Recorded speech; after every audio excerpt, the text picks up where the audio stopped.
Why, hello there. I'm Sin. We are in the Book Nook, and today we are going to talk about my past, present, and future of books. What I've finished, what I'm in the middle of, and what we're going to get into. So, recently I finished the book A Misfortune of Lake Monsters by Nicole Wolverton. It is an underwater horror about an underwater cryptid, and it is one hungry underwater cryptid. I mean, that monster just wants to eat people, creatures, fish, frogs, whatever. It's hungry. It does not discriminate what its food is. I mean, I guess it's not going to eat like wood or whatever, but it definitely chomp through some docks. In this book, it follows the story of Lemon Ziegler and her family, and they've basically been pulling a hoax for years and years and years that there's a lake monster in their lake. Lemon has now taken the reins of becoming the lake monster. They've been doing this for years, and if they didn't do this, their town is in the middle of nowhere. It would pretty much destroy the town, it would fall into poverty, and there would be no reason or business there to keep everyone like afloat and all that stuff. So they do this for a good reason. One day, an actual lake monster shows up. And like I said, it's really freaking hungry. And so it's what happens when, after, faking this thing the whole time of being a lake monster, an actual lake monster is there. It's a crazy story. It's an addictive read, and it's a lot of fun. And I will be having a standalone review for this coming, so keep an eye out for that. All right. So what we're in the middle of currently, I am reading The Threshing Floor by Steph Nelson, and this book is really good so far. I had read one other book by her called The Vein, and it was like a horror in the mines, and it was awesome. If you haven't had a chance to check that out, you can get it through Dark Matter Inc. And if you also want to snag like 10% off, either on this book or that one, you can use my code SimplySin10 and save an extra 10%. If you're interested, I'll have that down below for this book and that book. Blah, blah, blah. That is an affiliate link, so, blah, blah, blah. This book is pretty awesome. As soon as I started reading it, well, let me tell you a little bit about it. So it follows the story of this woman named Dallas, and she has a 2-year-old son named Cash, and he was born with a heart defect. Like, I'm still not quite clear on it. It seems like he doesn't have a whole heart, but it still works, but it's not good, and he's been getting sicker and sicker, and like this is just Dallas is just trying to survive. She's working 2 jobs and trying to keep him and her afloat. And what I guess is going to happen is that she meets this like group of people that are basically a cult, and they seem to have some healing powers, because in the synopsis it says like she witnesses someone with their arm broken be healed, and she wants to have her son healed, but apparently it comes with a big price. We don't know what the price is yet. Okay, so I'm about 70 pages in, immediately gripping. So you read the first part, and it kind of bounces around where it goes from like present time, now, and then it goes back to like 1992 for a little bit of backstory, and then 2 months ago. So you have like some timelines that are kind of like catching you up on what's going on. Like if you've ever seen any of the Deadpool movies, how that like bounces around like that. I just also, on a side note, saw the Deadpool and Wolverine movie, and it's super cute, and I loved it. The Deadpool movies are great. If you haven't seen them, highly recommend. Anyway, sidetracked. So the first part is like now, and it opens up. You have Dallas, and she's somewhere. She's going down a dark hallway. She's trying to escape someone or people, who knows.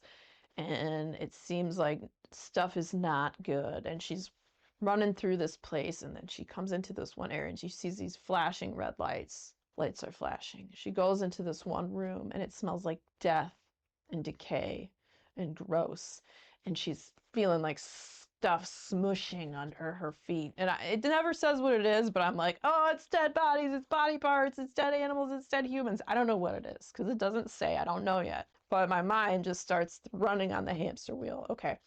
And then she hears a voice in there. There's a girl's voice, and she's like, is someone there? Can someone help me? And that ends like the first chapter. And so like that's like your foray into the book, and you're like, okay, what is happening? There will definitely be a standalone review coming for this, so I will keep you updated on how it goes. All right, so now let's tell you what I'm gonna get into.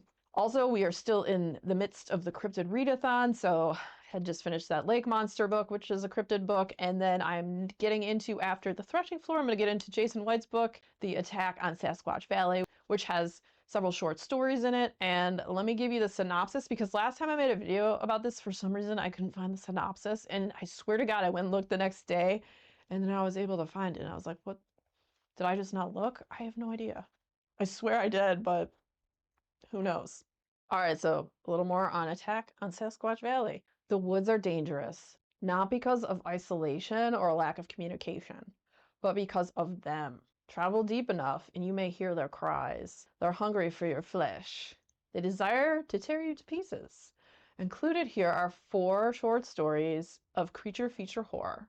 A young woman discovers the horrible truth of what her dad and boyfriend hunted in the woods. 2 friends find something terrifying living in the old sewers and subway of their cities. A family must survive the rage of a giant hairy beast after their car crashes in a blizzard, and a lonely man in his 70s recalls his haunted past and how it's connected to the attack on Sasquatch Valley. And so I will be getting into that very soon, and I am looking forward to it because I love cryptid horror. It is fun, especially Bigfoot horror. If you're interested in any of these books, I'll have links to these down below as well if you want to check those out. And some of those will be affiliate links. All right, so also what we're going to get into, I do have a couple library books that I grabbed. This one is called The Impusium by Olga, oh, I'm going to say this wrong, Tokarzuk. If anyone knows how to say that, let me know down in the comments. Sorry for my pronunciation, because that was probably bad. All right, so let's tell you what it's about. September 1913, a young Pole suffering from tuberculosis arrives at Willem Opit's guest house for gentlemen in the village of Gobersdorf, a health resort in the Silesian mountains. Every evening, the residents gather to imbibe the hallucinogenic local liqueur and debate the great issues of the day. Monarchy or democracy? Do devils exist? Are women born inferior? War or peace? Meanwhile, disturbing things are happening in the guest house and the surrounding hills. Someone or something seems to be watching, attempting to infiltrate their cloistered world. Little does the newcomer realize as he tries to unravel both the truths within himself and the mystery of the sinister forces beyond, that they have already chosen their next target. Yeah, this just says, and it says a health resort horror story. So I thought it sounded pretty interesting, and I'm looking forward to reading that because my brain can't handle all horror with the times that we're living in. So sometimes I need to read books that are a bit more cheerful, and I love books about books. And this is the Book Lovers Library, and I've been hearing good things about this one. In Nottingham, England, widow Emma Taylor finds herself in desperate need of a job to provide for herself and her beloved daughter, Olivia. But with the legal restrictions prohibiting widows with children from most employment opportunities, she's left with only one option: persuading the manageress at Boots Book Lovers Library to take a chance on her. When the threat of war becomes a reality, Olivia must be evacuated to the countryside. In her daughter's absence, Emma seeks solace in the unlikely friendship she forms with her neighbors and her co-workers, as well as the recommendations she provides to the library's quirky regulars. But the job doesn't come without its difficulties.